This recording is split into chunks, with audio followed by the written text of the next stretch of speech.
Karoli Yosefu Wojtyła yaje kuba Papa Yohani Pawulo wa kabiri umunsi yatorerwaga umusimbura wa Petero. Yavuze tariki ya 18 z'ukwezi kwa gatanu 1920. Yavukiye i Wadowice, umujyi muto uri mu birometero 50 uvuye mu murwa mukuru wa Polonye, Cracovia. Ababyeyi be bari Karoli Wojtyła na Emilia Kaszolowiska. Amateka y'intambara ya kabiri y'indengakamere byakozwe n'abari mu ishyaka ry'abanazi ba Adolf Hitler biri bimwe mu bikomeye byaranze igihe cy'ubuto bwe. Yahawe ubusaserdoti ku itariki ya mbere z'ukwa 11 1946 i Cracovia. Nyuma y'igihe yitangira ubutumwa mu maparuwasi atandukanye no mu matsinda y'abanyapolonye bari barasuhukiye mu bihugu nk'Ububiligi, Ubufaransa, Ubuholandi, kandi Yosefu Wojtyła yaje no gukomeza amasomo mu rwego rw'ikirenga ya filozofiya na teolojiya, ndetse aba n'umwarimu muri kaminuza. 28 Nzeri 1958 agirwa karidinali na Papa Paulo wa gatandatu kuwa 26 z'ukwa gatandatu 1967. Nyamara na mbere yuko Karoli Yosefu Wojtyła yari yitabiriye inama nkuru ya Kiliziya yabereye i Vatikani ya kabiri, ndetse ahatanga umusanzu utagereranywa inyandiko nshingiro ya Kiliziya yiswe Gaudium et Spes. Yatorewe kuba Papa afite izina rya Yohani Pawulo wa kabiri. Mu ngendo ze za gitumwa zigera ku 100 yagiriye hanze y'Ubutaliyani, hari n'ugiriye iwacu mu Rwanda ku itariki ya 7 kugeza ku itariki ya 9 z'ukwa 9 1990. Ifi n'ubwo rwa Yezu Nyirimpuhwe mu Ruhango irabagezaho muri bimwe mu bihe by'ingenzi byaranze uruzinduko rwe muri diocese ya Kabgayi, aho yahuriye n'imbaga itabarika y'Abanyarwanda n'inshuti zabo, akabatangira n'isakramento ry'ubusaserdoti. Ibyo mugiye gukurikira byabereye imbare ahubatswe ikigo cyitwa Cité Nazareth muri diocese ya Kabgayi.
ndagira ngo nongere mbibutse gahunda y'itanga ry'ukarisitiya kuko ari igihe gikomeye cyane kandi kigomba gukorwa neza.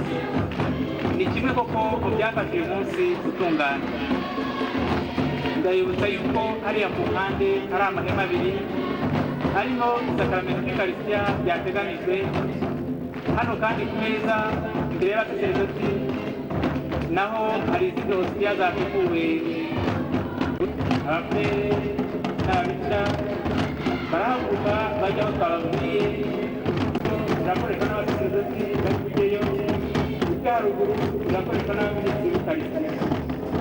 Kuri uru ruhande rw'iburyo bwanjye naho hari amahema abiri. Ujya hepfo birakoreshwa n'abapfere n'ababikira.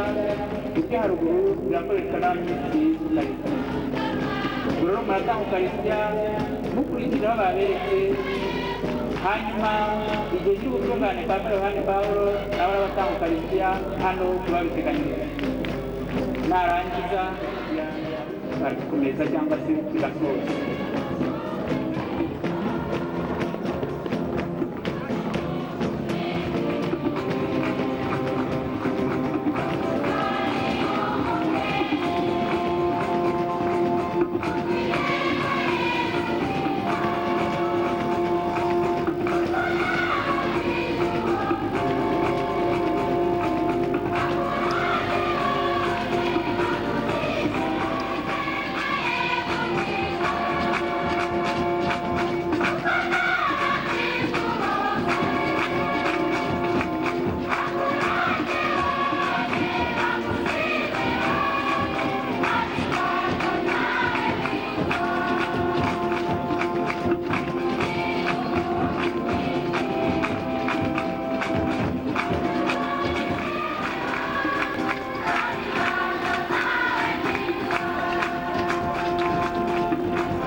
Je vous adresse nos salutations filiales et vous souhaite la bienvenue ici à Kabgayi.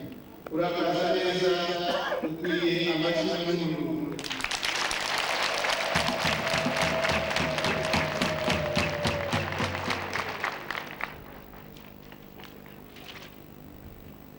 Les membres du gouvernement ici présents, ainsi que tout le peuple rwandais qui suit ces présentes cérémonies par la voix des ondes radiophoniques nationales, vous salue et vous accueille chaleureusement.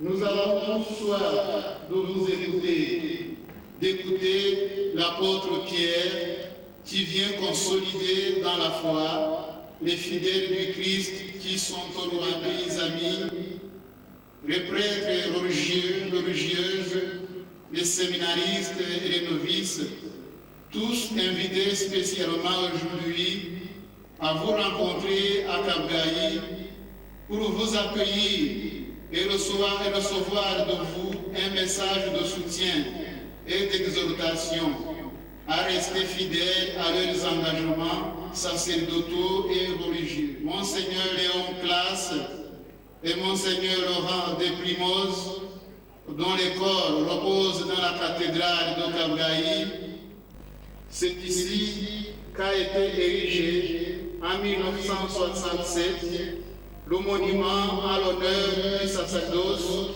50 ans après l'ordination des premiers prêtres rwandais. C'est l'année passée que nous avons fêté les 75 ans de la fondation du petit séminaire Saint-Léon de Cabaye, qui a donné naissance à plusieurs autres petits séminaires de l'Église au Rwanda, d'affermir ses frères dans la foi.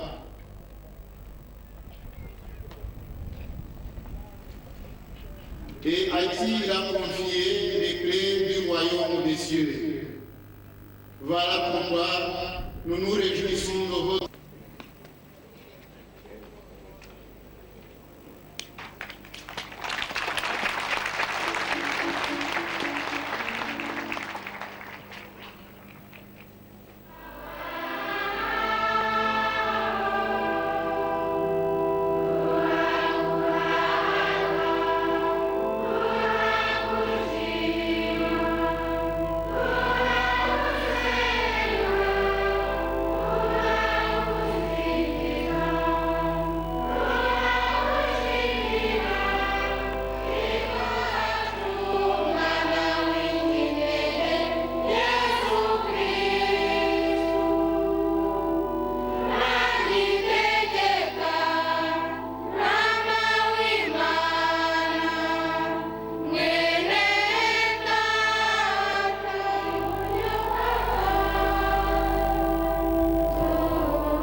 de l'enseigner au nom du Christ.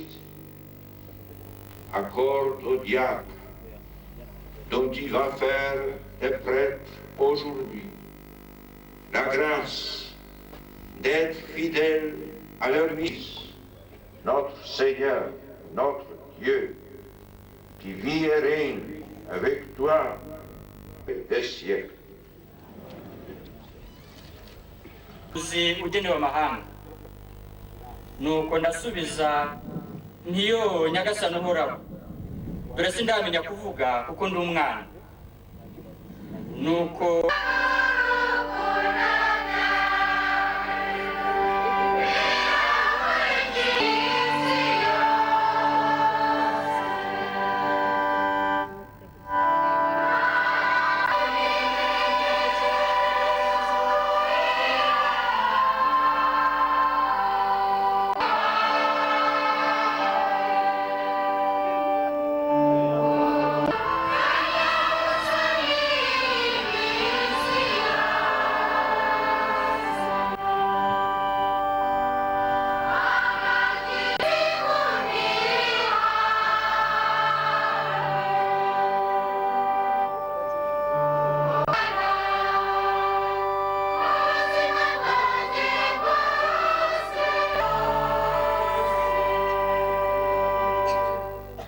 isomo ryo mu ibaruwa ya mbere ya mutagatifu Petero intumwa. Noneho ndinginga abakuru b'ikoraniro bari muri mwe nkabigira ariko nanjye ndi mukuru kimwe nabo n'umuhamya nk'uko Imana ibishaka mukabyemera atari ukwishakira amaronko ahubwo ari ukugira ngo nimubere ubwo bushye urugero rwiza maze igihe umushumba mukuru azigaragariza muzahabwe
umugi wose muzinjiramo bakabakira mpuzajya ibyo babayegereje kandi mubabwire muti ngoma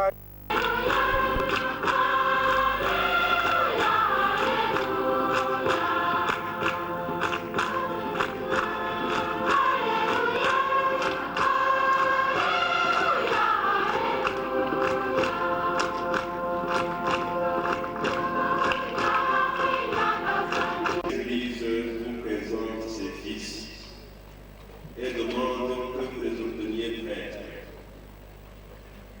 Savez-vous si Jean l'a-t-il écrit avec l'aide du Seigneur Jésus-Christ, notre Dieu et Sauveur, nous les choisissons comme prêtres.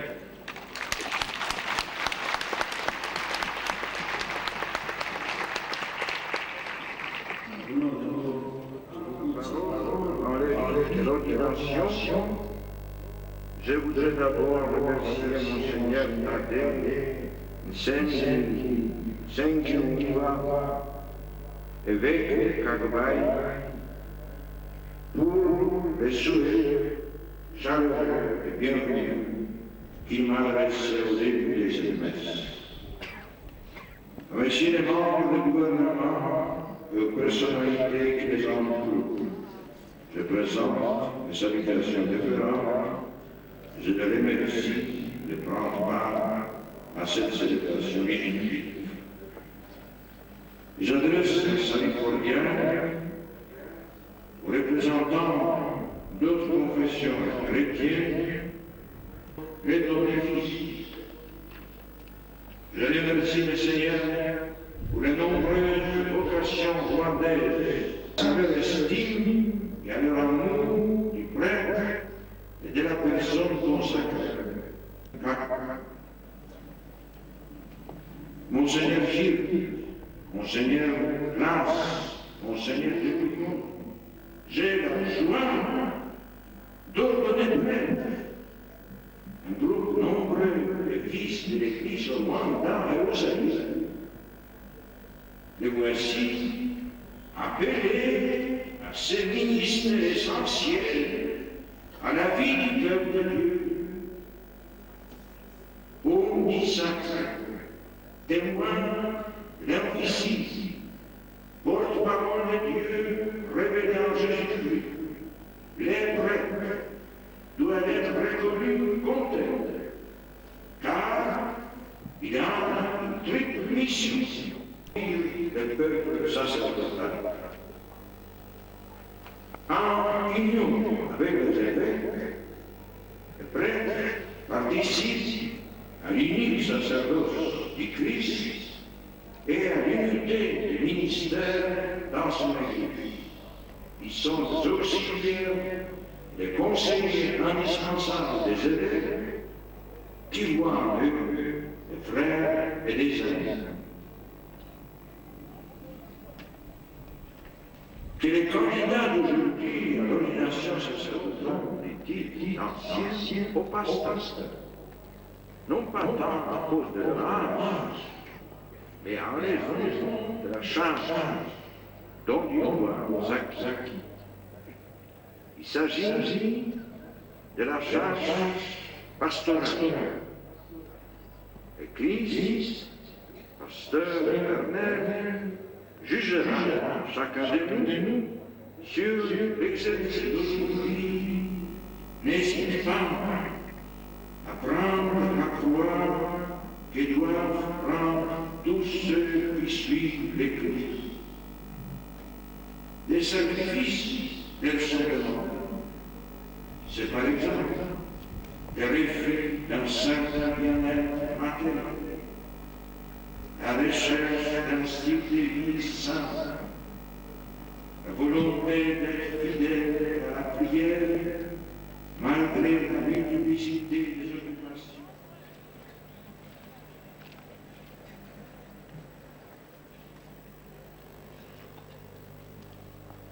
Fils bien-aimé, avant d'être dans les prêtres, il convient que vous déclariez devant l'Assemblée que vous célébrez avec foi le mystère du Christ, en particulier l'Eucharistie, le sacrement de réconciliation, sous la louange de Dieu, la sanctification du peuple chrétien. Oui, je le veux. Oui, je le veux, avec la grâce de Dieu.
exaltos apostoli,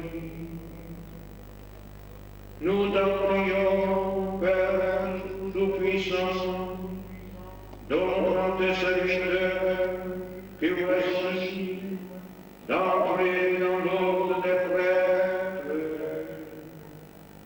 charge de s'exprimer au épiscopat par un exemple république,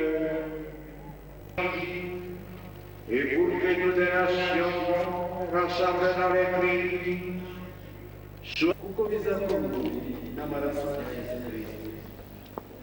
Nyuma abandi bepiskopi bari buhereze abasaseredoti bashya inkongoro irimo divayi n'agasabani.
ton esprit, qu'elle devienne pour nous le corps et le sang de Jésus, le Christ, notre Seigneur.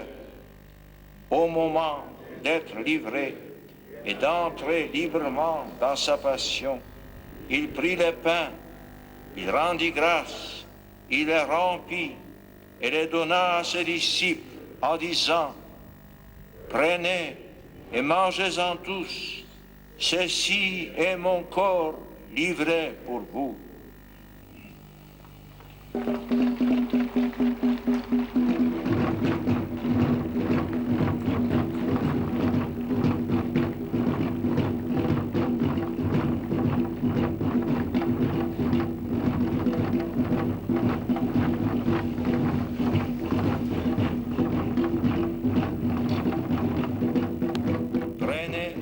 Et buvez-en tous, car ceci est la coupe de mon sang, le sang de l'alliance nouvelle et éternelle, qui sera versé pour vous et pour la multitude en rémission des péchés.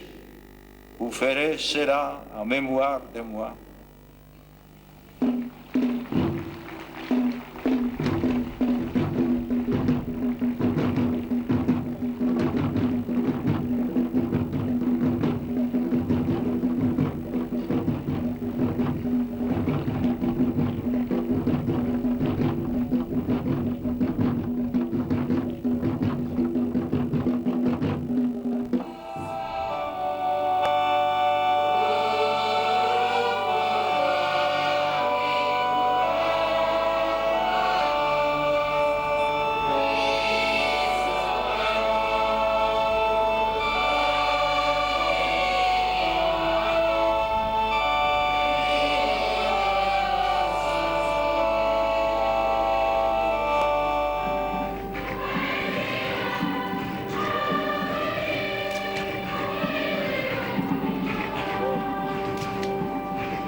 j'ai prié avec vous